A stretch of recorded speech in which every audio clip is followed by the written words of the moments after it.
Welcome to my YouTube channel. Ekene lived in the village of Rampur. From his childhood, he had a bad habit that if he liked anything from someone, he would snatch it or steal it. That's how he got into the habit of stealing. The whole village was very upset because of his thefts. After villagers lost many things due to Ekene's theft, the chief of the village decided that Ekene would make up for the loss by working in his field. The chief also declared that if there was one more theft in the village, Ekene's hand would be cut off. One day, Ekene sincerely repented. He decided he would not keep an eye on anyone's things, nor would he steal anymore. Ekene went straight to the chief and asked for forgiveness. He said, "Sir, I have committed too many thefts, but now I will leave this bad habit. Can you please forgive me?" The chief said, "I can forgive you, but not the villagers, because they have suffered a lot because of you." "Yes, only one thing can be done." Ekene quickly asked what it was. The chief said, "You can leave this village and go somewhere else and start living there." Ekene had no option, so he agreed to this decision. While walking in the forest, Ekene saw a shining object on the ground. When he came closer, he saw that it was a gold necklace made of precious stones.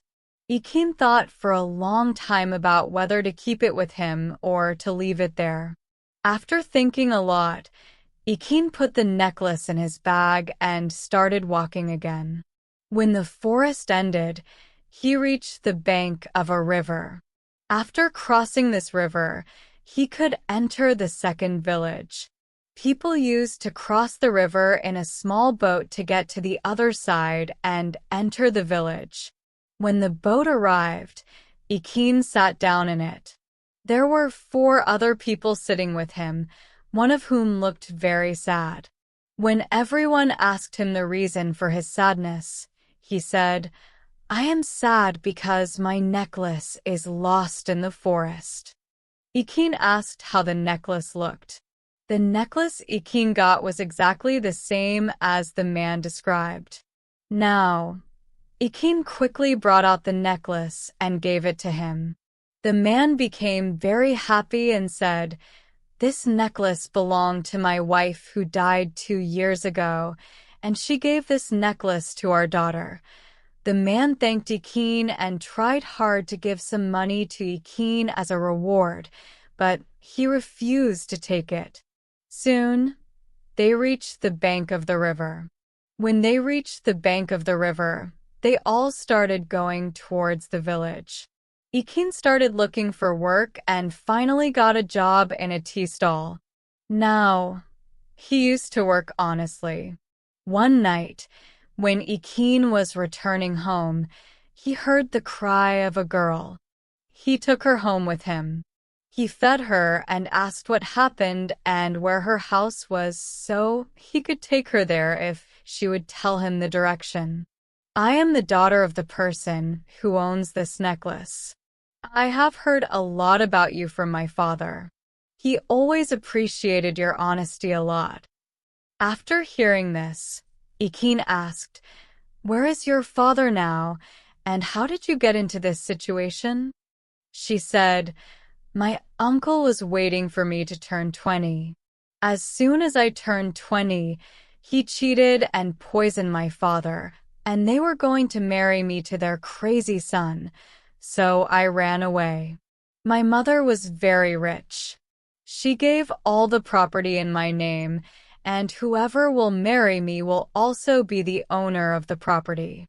They killed my mother and then my father." Ego was crying and said, "You are the only good and honest person I have heard a lot from my father. He used to say that if he can find a person like you, he will get me married to him." After telling this, she asked, "So can you marry me and save me from this cruel uncle?" On Amreen's insistence, Ekene told his whole truth, that he used to be a thief and now he was asked to leave the village, but he also repented with his whole heart. After hearing Ekene's story, Ego was now even more impressed with him and said, "I will not find an honest person like you who even told me his past before marrying me." Now they both got married and started living their life happily. From Ekene's story, we come to know that no matter how bad your past was, the only thing that matters is how beautifully you sketch your present. Thank you for listening to this story today. I will leave it to you to tell me what you have learned in the comment section and subscribe to my channel. If you enjoyed this story, please like and share with your loved ones. Till next time, bye.